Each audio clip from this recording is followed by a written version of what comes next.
Good morning mga bebela. So, hindi kami yan sa airport, I'm with Teacher Agatha and Athens Bay. Kasaluyo. Yan ang schedule namon going to Cebu. Maupay nala, maupay ang panahon din. Please in signal number 1 di rin na oran. And maupay nala nga may dayan flight kasi tomorrow maray biyahe. Canceled and flights tomorrow as per conversation earlier namon sa mga officer nga sa airport. Good thing adigit niya na today at on flight. And we are actually praying nga kunta malusaw, diri ora maging dakon epekto sa bagyo sa bisan din nga parte sa Pilipinas or bisan din nga parte sa kalibutan. Alright. So, actually tika to kami Thailand. So, and this is our first travel outside of the country, Watch out sa naman ng vlogs sa Thailand, sa Bangkok. See you and have a great day everyone. Keep safe.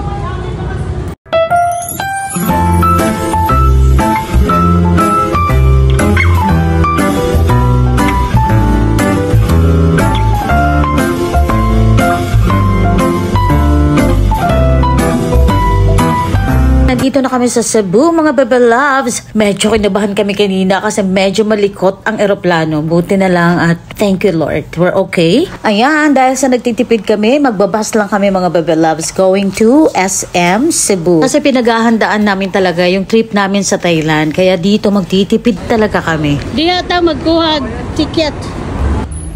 Okay. Kung ari kag Cebu, dili ka gusto mo sa taxi kay mahal gayo.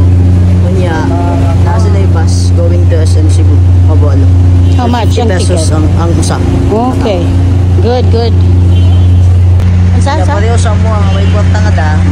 Bus good may kung pwede lang mulakaw. Hindi ko gusto maglakaw. Layo tayo. Naglalakad kami going sa hotel. 7 minutes pa daw ang lalakarin. But now man. Okay, so padung na ta sa atong hotel. Sa likod kasi ta ni Age, so medyo naglakaw ko na. Nakata karon, nag-Airbnb ta karon sa San Vida Towers condominium. Tara. Lakaw pa ta.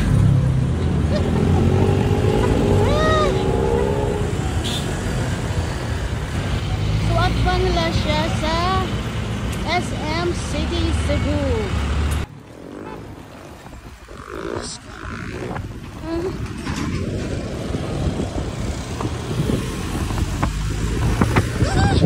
Diyos ko Lord.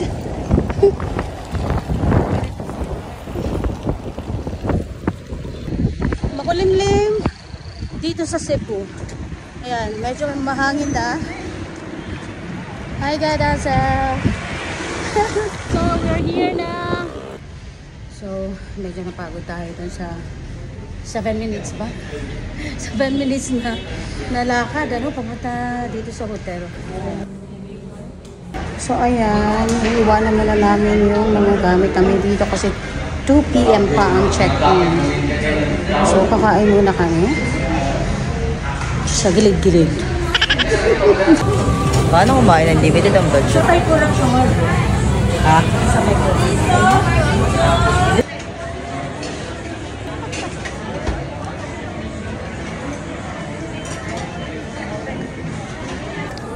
So, nakatipid ba?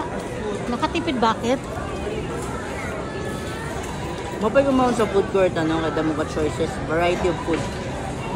Pero, kung gusto mo makatipid pa kadto sa mga fast food, mas tipid. Ano mo si Saray? Wala sa mga siya. Hindi mo in-order worth pera? 315 ko. 315. So, ikaw?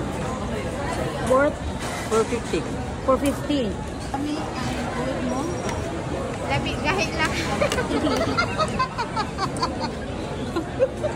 Gahi, kunuan ang karne. So, Gahi kayo. Labi na lang.